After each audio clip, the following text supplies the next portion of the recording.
Come and get started on a new mission, a new direction, a new intention. Welcome to 5.8G Alive at Connections 50 Plus. I am Terry-Ann Joseph Brathwaite. And I am Jennifer Gibbons Joseph, catering to all your prospects in the third act of life. Economic well-being, social gratification, personal fulfillment.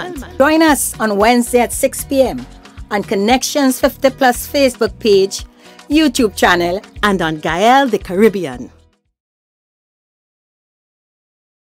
Good afternoon, 5.8G crowd. It is Wednesday Alive. Welcome. This is Wednesday, the 8th of September. It's a special week.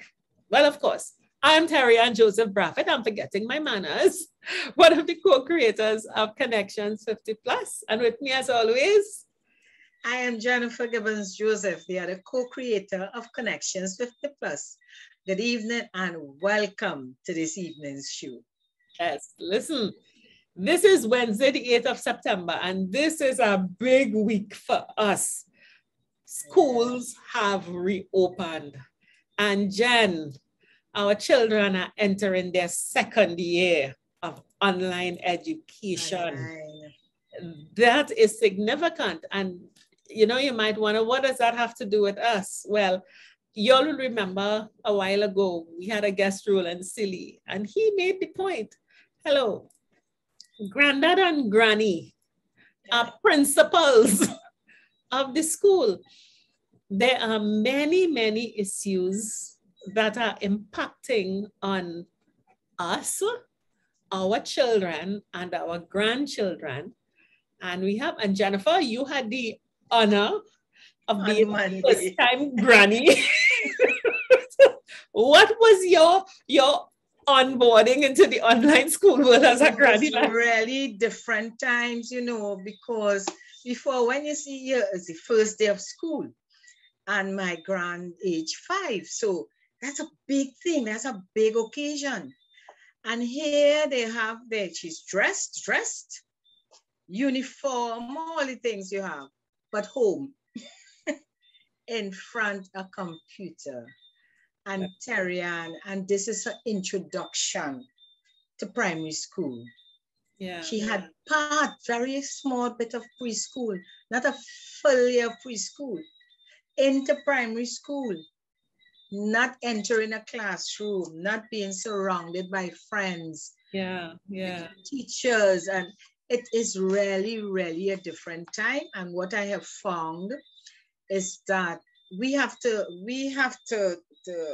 embrace this time. We are the principals because mommy and daddy working, and we have to step in. And we are the ones, because without the support, even if their parents are working at home, you still need the support because they have to focus.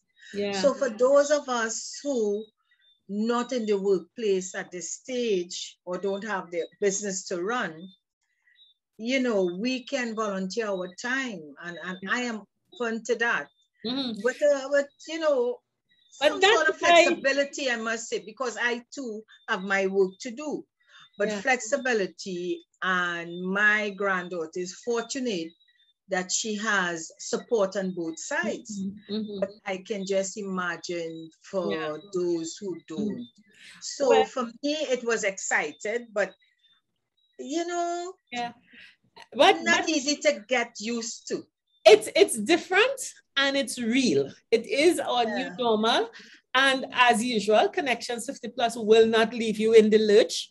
So today we are dedicating the entire show to that very important new principle, Granny and Granddad. And aunties and the caregivers. Auntie and everybody.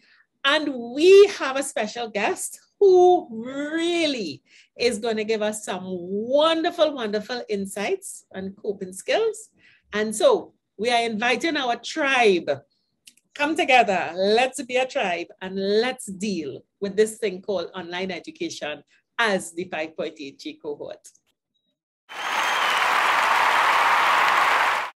Okay, viewers, This is a special time. You are seeing a lady down below who you may recognize because she's been here before.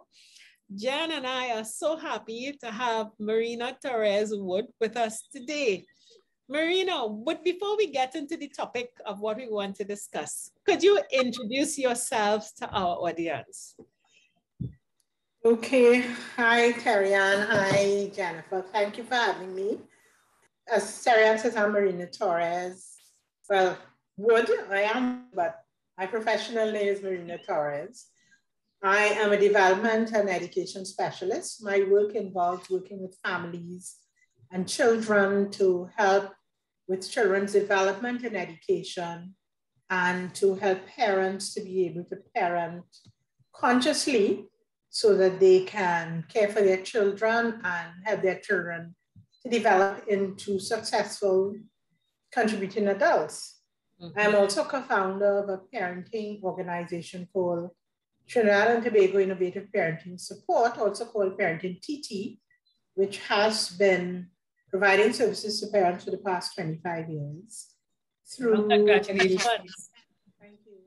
Through a newsletter, as well as through counseling services, parenting workshops, parenting support groups for parents. Unfortunately, we were impacted by COVID, and we are trying to get ourselves back up on our feet and continue to provide the services that our clients are asking for. Well, Marina, with that introduction, I think you are the perfect person to talk to us today, because what we realized today is today's Wednesday, school started Monday. Mm-hmm. And in the online learning environment, one of the things we know is that unless there's proper supervision for children, the quality of education can be very compromised.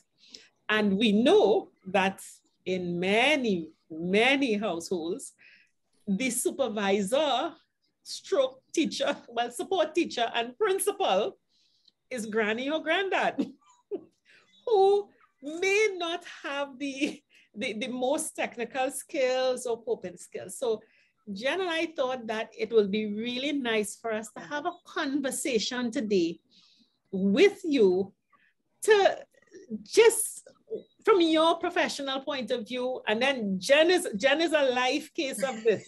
Jen is a granny whose granddaughter started school on Monday. But let me start the ball rolling. Marina,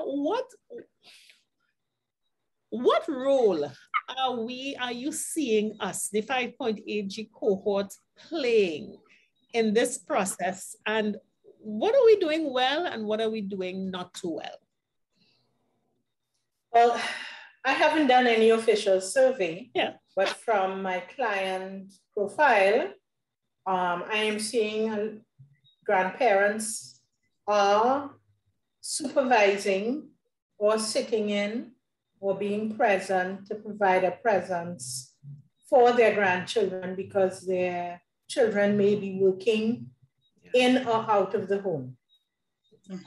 Especially in instances, I'm also seeing it happening because parents may have more than one child in online schooling.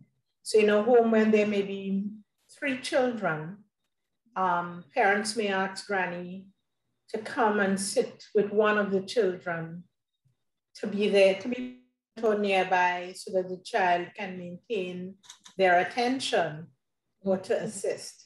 So grandparents really have been sitting in and also teaching, and also teaching from the point of view of trying to help children understand what they see they may be struggling with.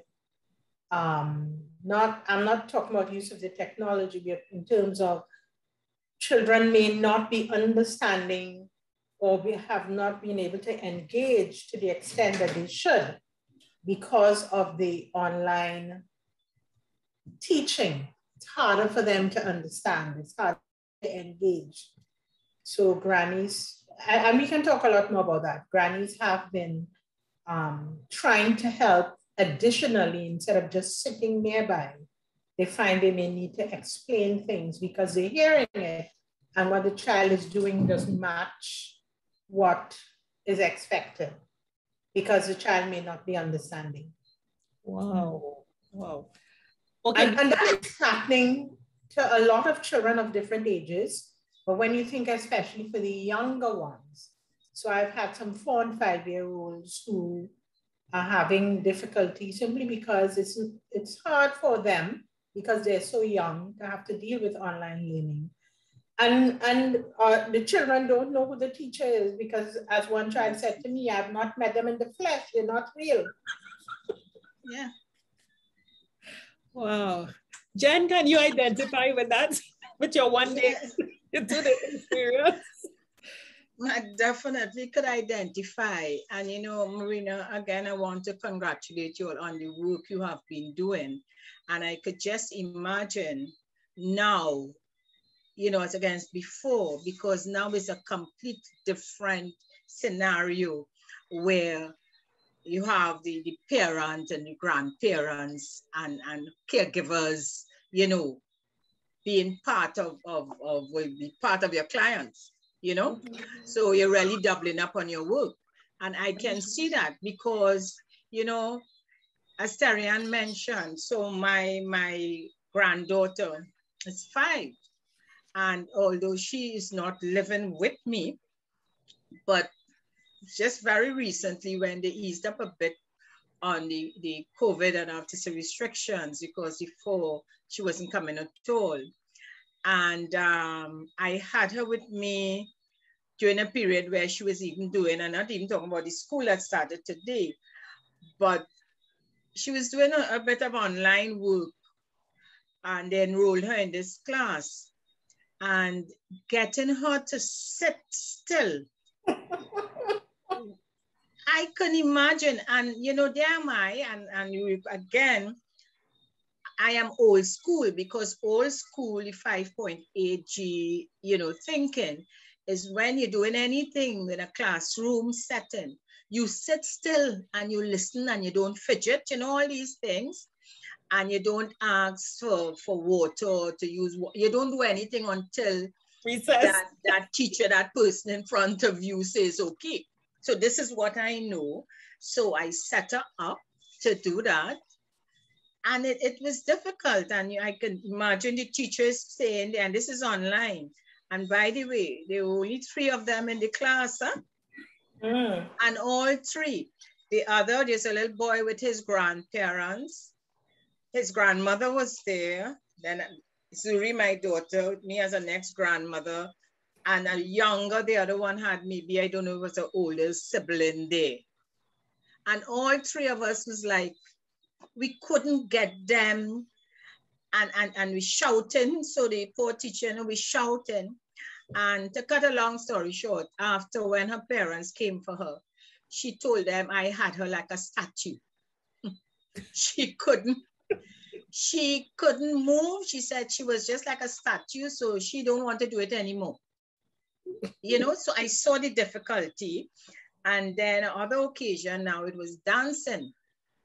So this is a first stage again, I am there. She all dressed excited for the dance, and then she got bored, flipping and doing all sorts of things. And I was saying, this is really difficult at that age. How do you get them to sit still, to even listen for any long period? How do we help? How do we help? For me, as I said, I was in a relaxed space, and it wasn't as pressured as I know today was the start of the formal schooling for the other grandparent, because again, her parents working. The other grandparent and chipped in this morning to get her settled. Well, I haven't gotten the report from her if they had her like a statue or not again. But yeah, I would love to hear for us how. Well, so one of the things that I have had to do a lot of is to share with parents and grandparents, because I did see some grandparents that came along with parents, that let's think of a 4 and 5-year-old. Can 4 and 5-year-olds really sit still? No. In the typical classroom, they are fidgeting. They might be in their seat, but they are fidgeting, and they actually do get up and walk around. And some teachers allow a certain amount of walking around because they have given some rules. So there are some things that you can walk around for as long as you get back to your seat. So teachers have the rules, the children are aware of it. But even if a child gets out of seat, the teacher may observe and then make a decision. So most teachers who are kind with children won't be yelling at them. They seldom would be. They do allow children to move. In my own practice, a lot of my 4 and 5-year-olds do stand up. They stand up and do their stuff, and that is allowed. They do walk around, and then you have to remind them that we're working at this desk, and they come back. And some are going to walk around, and you have to remind them again. And they get short breaks where they can stand. And teachers do things in class with little ones that allows them, so they will have periods where they can move around, and then you're going to sit for a while where they're teaching, and then they may be allowed to. But even if they are not allowing them to, they realize that the reason they may fidgeting, okay, they've been sitting for a long while. So teachers have that awareness. The difference is that and another thing that happens is that if a child should stand up and everybody else is sitting, a teacher might say, are we standing yet? No, miss, and they'll sit back down because you have the group who are sitting. However, when you change the environment and children are at home in an informal environment, there's nobody to look to who's sitting really, because most of them can barely see their peers depending on the setting that the teacher has, right? And they have their own device. Right, and they are having a hard time sitting because the setting is informal. For young children, they learn a lot from their environment, learn a lot from the other children around them, so that if they look and they see other people sitting, they're more likely to sit. Because children at that age generally want the teacher's approval. But at home, they don't have a connection because, again, the majority of 4 and 5-year-olds who went into primary school last September didn't finish preschool. They didn't finish preschool. Some of them may have been fortunate if the teacher was able to organize us where she could set. I know one child, their teacher had they had their preschool graduation this year because she wanted them to have it, but they're already in first year of primary school. Because it happened in March, and there was no way so they didn't finish preschool. They went to primary school with somebody they didn't know. Some schools allowed, I think schools did try to have parents come in to pick up their packages so the children saw who the teacher was, but they saw them and they saw the school, but they didn't really have contact. And that one time, I remember one child said to me, I was so nervous, I was shaking. I said, why were you shaking? I didn't know anybody. And I only got to see her for a short while. So he's gone back home and school is starting and Granny is telling him to get on. And Granny knows he keeps doing something else. Granny didn't know what it was. He was on YouTube. He told me he was on YouTube. I said, so what are you doing on YouTube? Now, he said Miss had a lesson on YouTube, but he found it boring. So he pressed something else. And then he discovered he could do other things and he was doing it. So their difficulty with attention is normal. And that's the first thing I had to say to grannies and parents. Their behavior is very normal. This is an abnormal situation. You cannot treat it like it's a normal situation. We need to now think of how do we help them. Now, the Ministry of Education has said for the little children, that's a very short class. I think for children who are 5, I think it's a 40-minute session. 8:30 to 1, they said. No, not for the 5-year-olds. I think the 5-year-olds is 8:30 to 1. Yeah, but with breaks, of course. Oh, with breaks in between. Okay, because the last, right. So there are breaks in between there. And I have found, like parents told me, and now teachers are different. So even though there's a system, I would see 5 clients in the week and there are different ways of teachers doing it. So one child was having lots of trouble because she said it was boring. I said, what's up? We're sitting down all morning. I'm gonna get a break and I want to run outside, mommy trying to make me catch up with work. Yeah. Because I wasn't paying attention. And of course, that doesn't help because Yes. that's when the child needs to run outside. The other child said to me, my teacher makes it interesting. We start to sing and we walk around in circles and we dance. So teachers bring their skills to it and use it. And I mean, I think teachers really have, it's not easy, but teachers have to be aware that these are little children. Yeah. Because I have encountered some things that I'm not going to share here for confidentiality reasons, that really has not been realistic in the expectations of little children. And these are people who should know better. Yeah. So one of the things that I encourage my grandparents to do with parents is to have a discussion first as to what is going to happen. So mom and dad talk with the grandparent. This is what is going to happen. This is what it looks like. If the child has had time before, the parents will be able to say, well, this is how she functioned, this is how she didn't function. This is what we're going to try to do. I have found some grandparents have been really good at being able to comfort children who don't want to be in school. So they will sit and comfort, encourage. That is great. The child is having a hard time sitting, hugs, letting them just say how they feel, rub their backs and say, okay, let's try it again. And you go back on. I think that's extremely important. Another thing that the friends and the people who are not there. Yeah. It doesn't really Terrian because they still, but it allows a certain amount of comfort. Yeah. Right? Okay. The other thing that is important that I have said to parents is if a child, you've made every effort to do it, and a child is still struggling, you need to have a conversation with the teacher. So that parents need to say, call the school and say, this is what is happening. Can you give us guidance? Or sometimes, and I have found where parents have done that, and sometimes they needed several conversations before it happened, that schools did a couple of things. They reduced the number of children in the class, and they provided another teacher who worked with a small group of children. Because what they're finding is that some children are coping. Well, I shouldn't say that. Some children are compliant.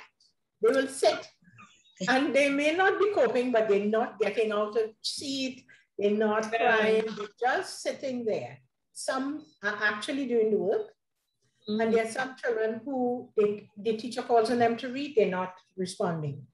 And they have found where parents have kept in touch with teachers and principal, schools have created what you call small groups where they take the children in smaller groups or the teacher themselves. So one teacher said she found when she asked the children to read in group, nothing. From the time she said, don't worry, we will work together later. And she said, who would like to read with me in a small group? Their hands went up. The same children who would not respond. Okay. But because she was conscious of it, the children immediately responded. She took them into a smaller group.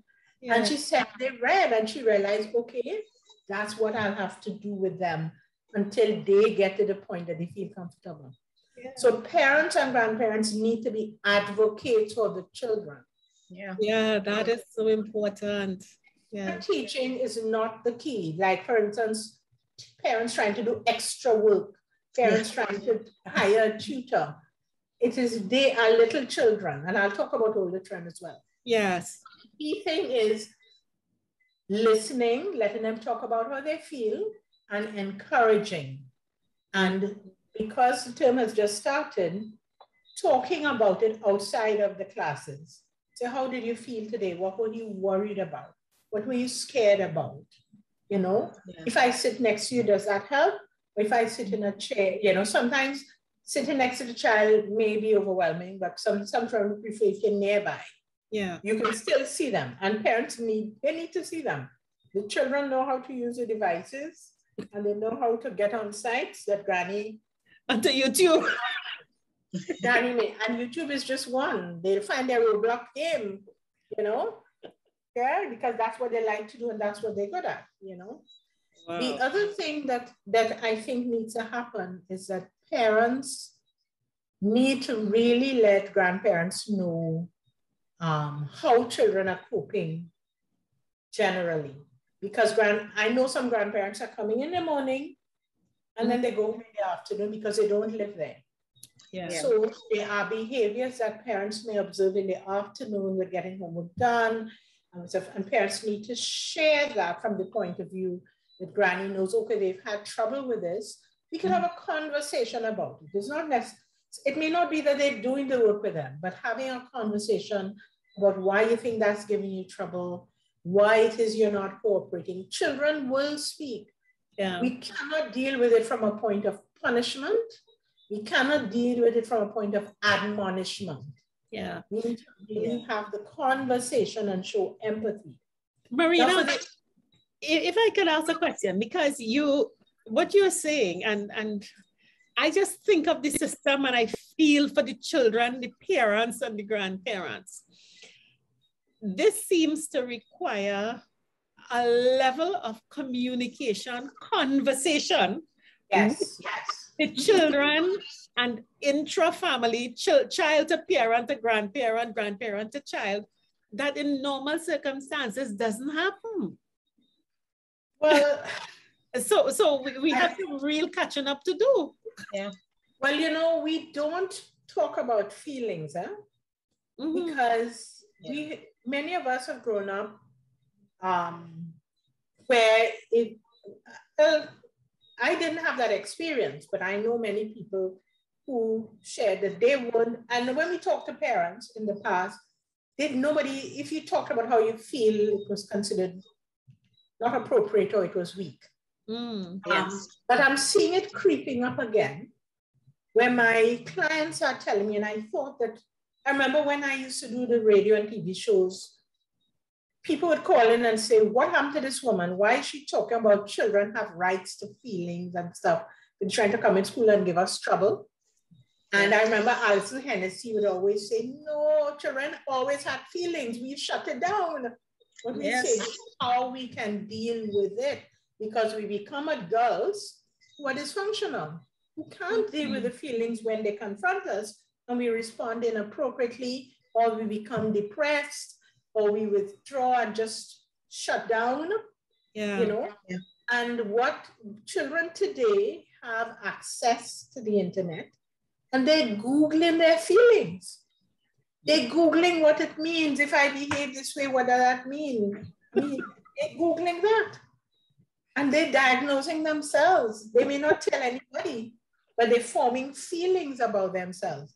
Because when children come to see me, and I'm not talking, and children, yes, teenagers do it, but I'm seeing under 10s coming to me and tell me, well, I looked it up, And it says I have this problem and I have that problem. I said, so you diagnose yourself? So they have access, and some of it is also on their shows, right? There are shows. TV. Yes.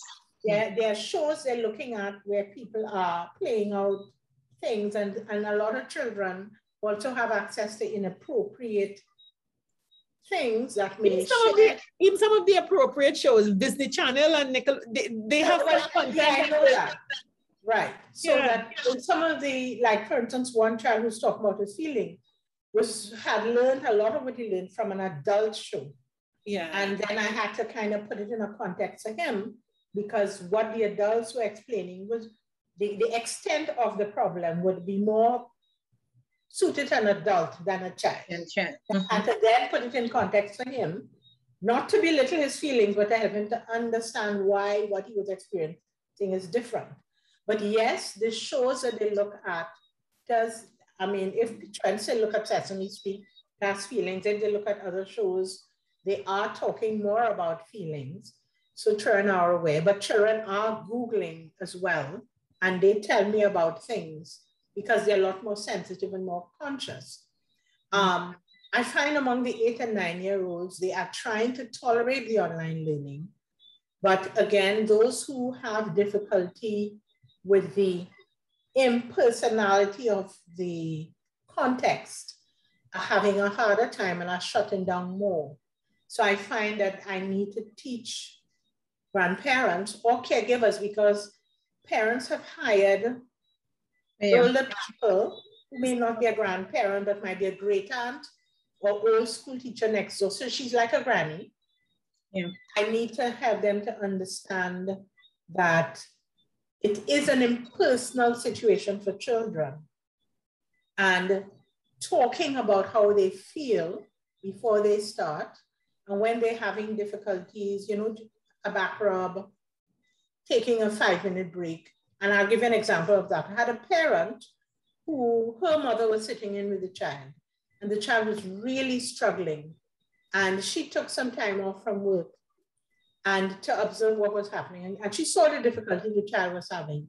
So she, after a lot of calls and talks with the teacher and the principal, they made a decision that he will be in school for a certain time. Then he comes off and they will do some work with him. And then he goes back on if it is possible, depending on his mood. And they did that for an entire term. So whether it was granny or auntie sitting in with him, they, if he was too worked up, they would message and say, we're coming off. They'd come off, they'd allow him to have some time to move around, to have a drink, to get some exercise, do some of the work with him, whether they talk it through or he writes it or whatever. And then if he can go back on, they went back on. The teacher might indicate whether they should bring him back on, if she's going to teach something that she feels he might enjoy, and he back on, and then, but having an adult there, the adult is not there to teach specifically, but to provide support, to encourage, you know, because one 5-year-old said to me that when he wasn't paying attention, the caregiver was screaming at him. Yeah. And she was frustrated. I understand that. Yeah. And she felt, she talking to him and he not listening. So we had to give her guidelines as to how to approach it when she felt frustrated. Because she says, I thought for so many years, Sean didn't disobey me when I speak to them. Marina, I must say, definitely, this is abnormal times. And as you speak there, I'm thinking the 5.8G, we really need to get together now, a group of grannies who have, you know, who take on these responsibilities. And granddads, sorry. To just have conversations, to just chat and understand, because quite rightly what you said about feelings. And as I said earlier, we were used to, as long in a classroom setting, you sit, you don't express no feelings. All you do is listen and write and read. You understand? But not any feelings. And so this is new for us, grannies and granddads. And I think it needs for us to get together and just chat. Because you also said something there, and we have to understand that we are not there to teach. We are not teachers, because we tend to, from the time, and you stated a situation where from the time the teacher not there, and if you recognize that that child is not learning, we are ready to have them repeat. Extra lessons. And by the evening time, they can't do anything, because you want to ensure that they can do whatever was done that day to be prepared for the next day. So that is extra pressure. But that's what we knew, because we felt that was the only way. So I'm seeing the need for us, the 5.8G group, whether you have grants or not, because as you said, we are called upon to assist. And I could see us, we need to come together and chat. Yes. And share, and have professionals like yourself in, just to chat, you know, and learn all these new techniques. Yeah. Marina, go ahead, Marina. Actually, and I meant to say it before, but I'm trying to remember. I saw a couple articles on grandparenting that has been done recently because of the same issue, that more grandparents are involved as their children are being homeschooled. Their role has changed, but also because there have been many parents who've died of COVID. Oh, And yes. grandparents have had to take responsibility for grandchildren. Oh, you're quite. So there were a series of articles I saw from a professional site. I need to look for it. On grandparenting in this era because of the loss of parents, but also because they have to help supervise. Parents may have gone out to work, but children have not gone out to school, or they have a hybrid setting, so the children are home part of the time. Yeah. Yes. You know, this is a good segue to the question I was about to ask, because we talked about the very small children and we talked about the middle-aged children, the upper primary school. Marina, what is going on with secondary schools? Because we who have older grandchildren, I'm saying we, I'm not yet a granny. What is the situation with our support to our early teens, preteens, and the teenagers in this online environment? Do we have a role? Yes, but it is different. It is different from the point of view that teens are having as hard a time as the younger children are. Children are not, now some children are saying, I'm glad I'm not going to school. I'm glad I don't have the stress of having to go to school. I don't have to jump out of my bed too early, I don't have to. But then teens are saying to me, but I am not, so even though they think they're okay with that, they are also struggling with the fact that they don't have some kind of routine that they go and do things. They can't participate in their sports if they were sports oriented. They can't begin with their friends. The extracurricular. And even if they're not doing extracurricular, the fact that they could meet with their friends. But what is also happening is what is happening on the social network.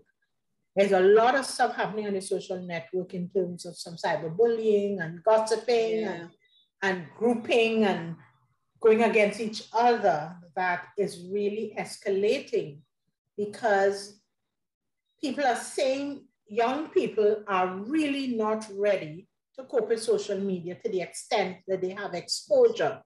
And because they're not because they have so much more time at home on devices, because they need the devices to do their work even after school. And because parents are having a hard time managing it because they need to use it for school. And parents feel, I don't know how to manage it because I'm not sure if it's schoolwork. And some of it is schoolwork. Sometimes they have to talk to their peers. I remember my own children, they had their WhatsApp group and they had to talk to their peers about the schoolwork. They had group work to do and stuff, but now they have more of that to do compared to when they were going to school. And the parents say they're not managing well at all. So we've had to work out ways to manage. So with grandparents, what we find happening, I have some children who are happy to go to grandparents because grandparents can show the empathy that they need. But teens, some teens are very withdrawn because that's their nature at this stage. Some teens are very engaged in the social media because that's also their nature. So some grandparents are having a harder time reaching them. And I have found that grandparents have found not talking about schoolwork with them, but just interacting with them and engaging them. So I ask young people, what is something you like to do with your granddad? Well, he likes to walk in the backyard. So I think I'll go walk with him. I could read. And one child chose that she'll read outside while granddad is walking.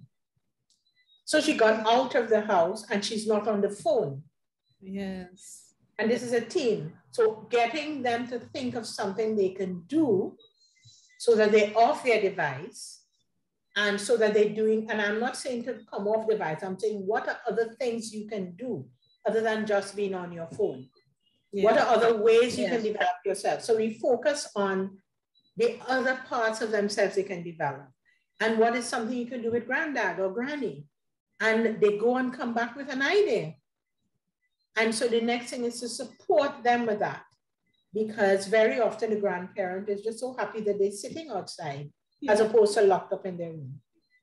So I have found that grannies are willing to support that in terms of being able to, the child is available because they want to talk to them. So if they're outside and want to talk to them, they're more willing to do that. Where they have to support them with schoolwork, again, I find, so there is a role for grannies to teach, but the teaching that, because some grannies do have the skill, the teaching that I encourage is the one where grannies talk about the work. So tell me about the work you're having trouble with. So they're talking and they're brainstorming and so what else could you try? Why is this difficult for you? What help you think you need? And where do you think you can, do you think just talking to me would help you?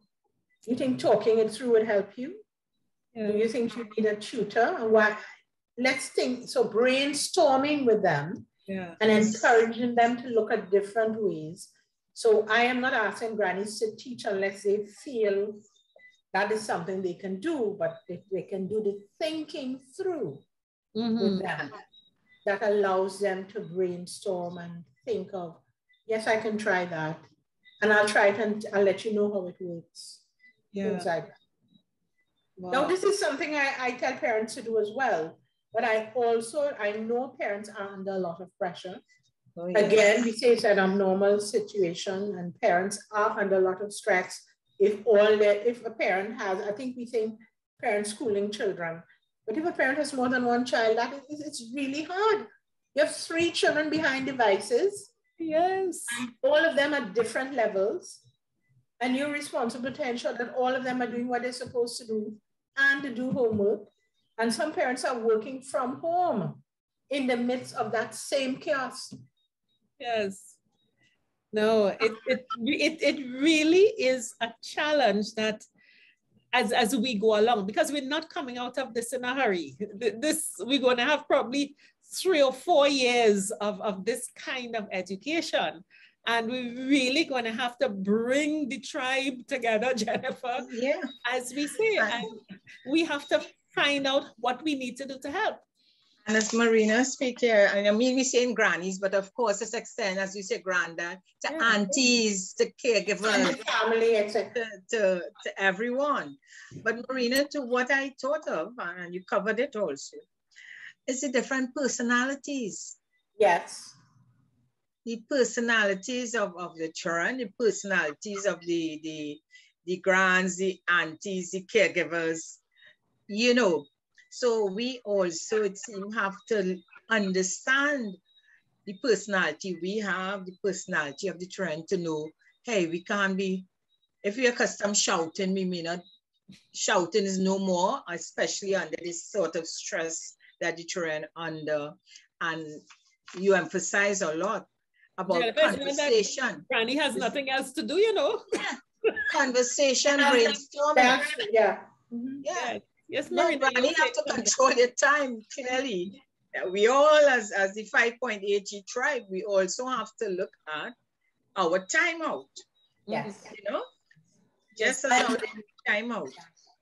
And the thing is, not all grandparents are free and available.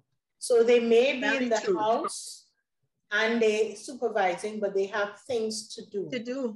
Some grandparents, I found, they are very busy. They have lots of things that they do. So even though the child is in the house, they may not be working, but they have a church Zoom meeting and they have, they have activities. They have activities. They have the garden. They have the flower thing. Right. The thing is, though, that not all children have this kind of support.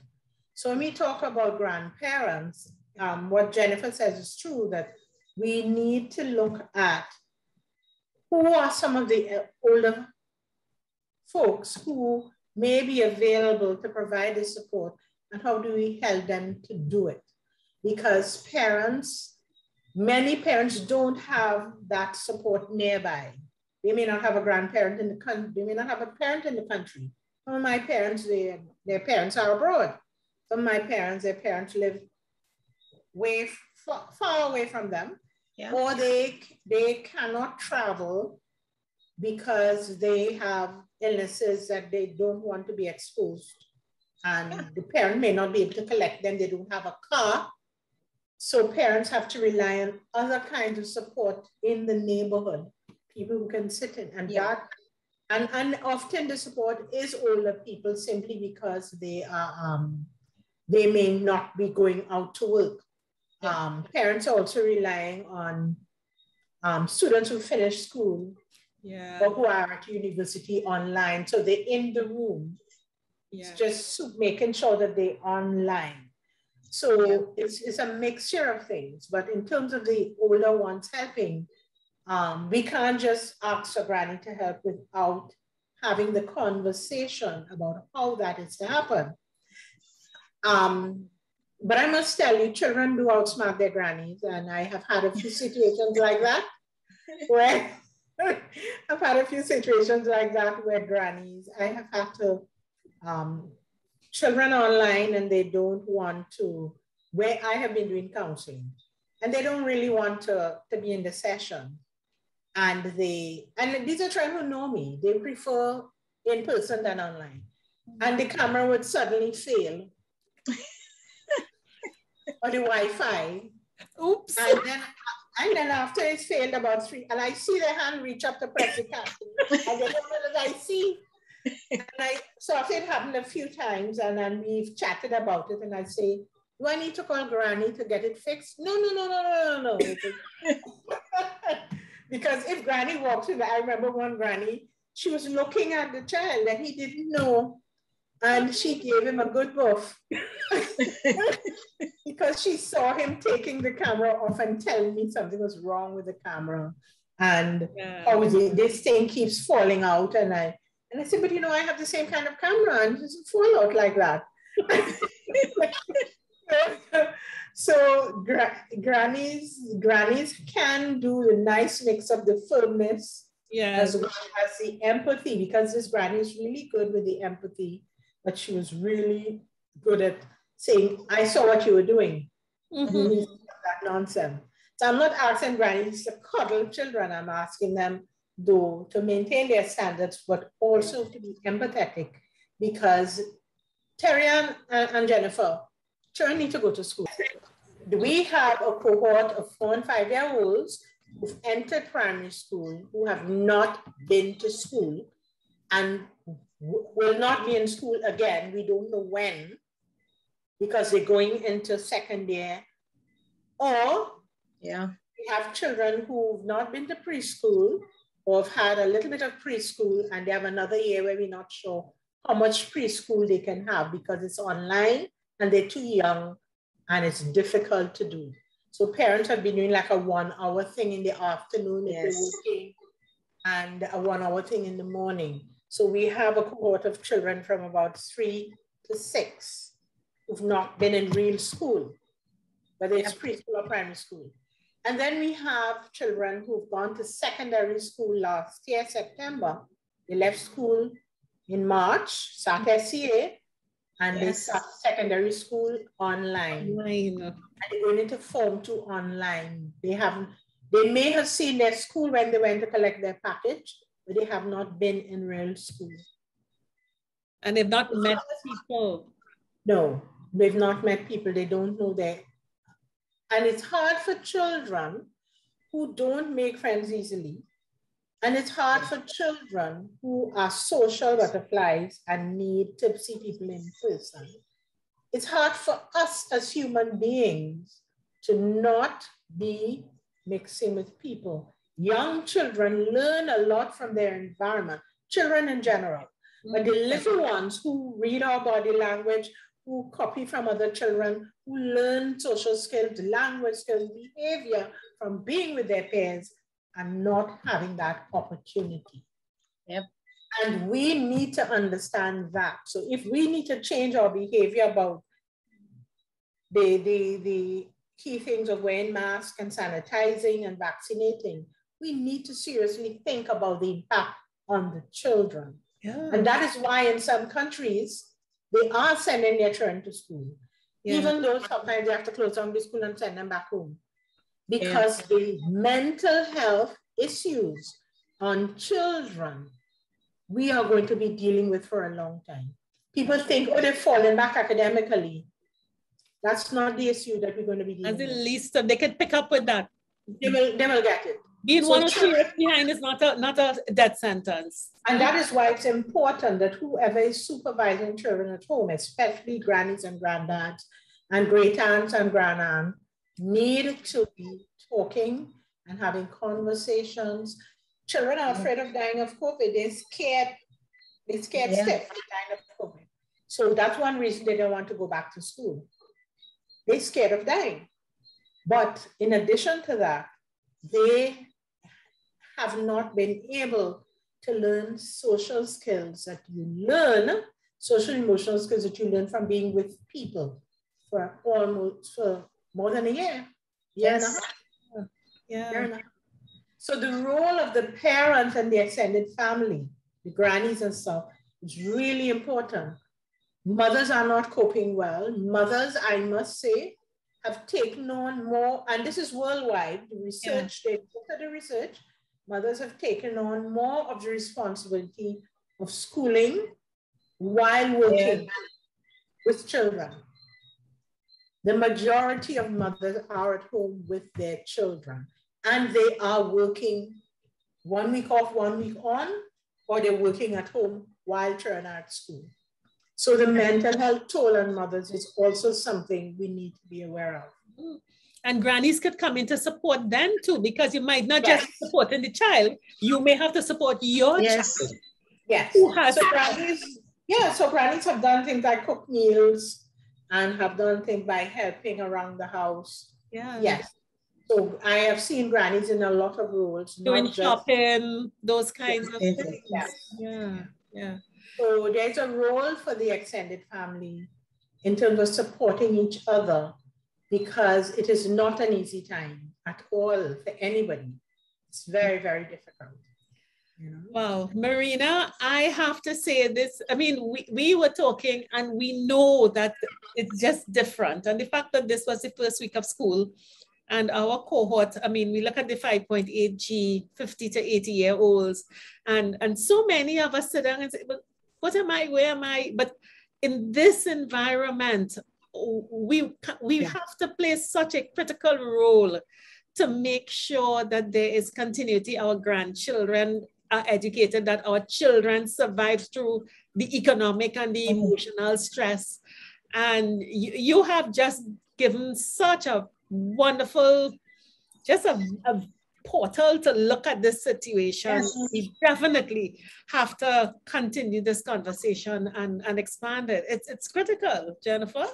Yeah, and I agree. And Marina, what it did also is for those who's listening on, who do not have the grants as yet, or that responsibility, but they complain sometimes they're bored at home or they have nothing to do, but they want to give back. This is a good time for them to reach out to family members and neighbors and someone to offer. And I know we have to be very careful, of course, within restrictions. So we're aware of that. But it may have someone out there who working very hard, and you know, you could reach out and help. So that is so important. And as you said, conversation, you know, it's not looking to go out there and teach, but to keep that mental health you're talking about is so important for both adult and the children. So again, Marina, I have a list of for me to follow and to pass on, because I love that. But we have Marina's contacts on the screen. Marina, we'll have your contacts on the screen. So people who wish to who may just want to, I mean, Marina, what help can you offer our viewers? People who call you, who should call you? Who should? 483 4050. And I want to add that our NGO, Parenting TT, having a workshop on Saturday, 18th of September, our parenting Facebook page. From 10 to 12 a.m. They can go to our parenting Facebook page to register as parenting. So it's PTT tips, and it's called Embracing Hybrid Learning.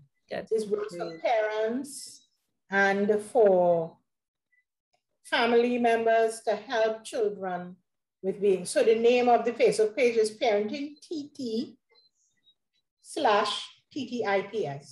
And the name of the workshop is Embracing Hybrid Learning. And that's Saturday 18th, 10 to 12. Great. So parents can also... Is there a fee for the workshop? It's free. Okay, okay, great. It's free. Yes, I can send it to you by WhatsApp as well. Yes. Children need that.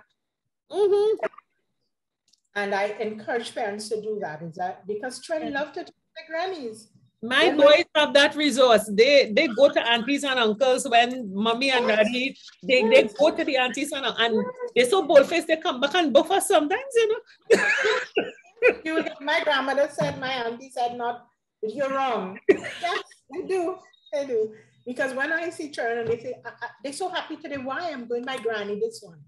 And next week they come to my granny that one. So that is such a lovely opportunity for children to have that outlet and somebody, and it doesn't mean that they don't love you. They need that extended family. You know, we talk about the village. They need it to help them to feel good about themselves, to learn other things about themselves. We are not meant to be the only person. Yeah. They need the social network.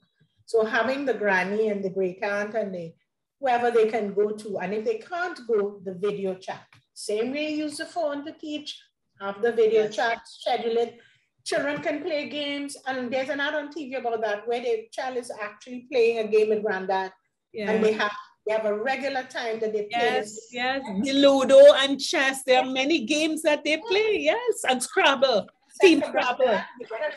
Make sure granddad has it set, and the children are playing. Yeah. So and that also, because we're not going to get away from the technology, it is going with us.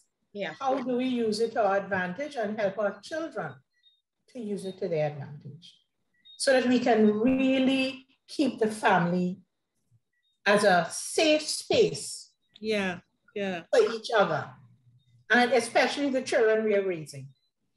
And no one falls through the cracks or the gaping holes. They're not cracks anymore. Marina, thank you so much. But I am sure we have to revisit this. There is too much to unpack here. There's a lot to talk about. Yes. So we have to say thank you. It was my pleasure. Thank you again, Marina. Okay. All the best. All right. Thank you. Same to you. Okay. All right. Jennifer, as a granny with an online educated child, being educated, what did you think of Marina's session? Fantastic. Terry-Ann, I have a list of things. You know, I have been taking notes. And to close, I just want to touch on a few things for people like myself who would be volunteering, you know, to help out. And one thing she said that we have to accept is that these are abnormal times. I found that was powerful, that we should have more discussion and not just a conversation with the child, with the parent, everybody. Conversations. That there was a point where she said, empathy, you know, show empathy, not punishment, not admonishment. Not extra lessons. Yes. And this is no time to put that extra pressure on. I love that. And that, you know, as much as possible, talk to the teachers, the principals, talk to professionals like Marina, because we don't know, we have no guidelines. This has never been, we never had this experience before. Yes. So we need to chat a lot. So I found, and think of things they can do. So for instance, when my grands with me, I love the garden. So they would go outside while I'm doing things. When they're online, you sit, but when they have that break, you have them do things with you. So they keep being active. So I have a whole long list, but for me, that, you know, those are very, very important tips. that Marina has left with us. Yeah, and we really want to endorse. I mean, it's not only the younger children. We talked about the challenges with the teenagers and the upper primary school preparing for SEA, and then the teenagers. And we really want to endorse that workshop that Marina and her group parenting support TT is having on the 18th of September. And also, listen, we are a community and Marina is part of that community. So please pick up the phone, be in contact, go to the workshop. We have to make sure this works. Whatever it is that's going on, whatever our position is, it's got to work. And we are happy to have been able to bring this information to you. You know, I certainly am willing to pitch in. I have no grandkids as yet. Not publicizing that I want any either. but as you said, you could play my part online. You could have a chat with a friend. Child, you know? I certainly play my part in terms of we can do our part also. Yeah, it's important. So, folks, our time is up and the world is dynamic. We are very happy to have had this discussion again. Thanks again to Marina and for everyone. Look out there. Look out there. You'd see a parent in need of support. If it's not your own child, you may see a teenager in need of support, a primary school child in need of support, or a little one. We have an important role to play in making sure this thing works. So, and our mental health is critical. Absolutely. So until next week, see you. Bye. 50+ Tribe and follow us from Trinidad and Tobago and the Caribbean. Thank you for joining us on this Connections 50+ 5.8G Alive show. We hope you enjoyed the lively conversation and look forward to seeing you next week. Don't forget to like our Facebook page and subscribe to our YouTube channel. We really love getting your feedback. Bye for now.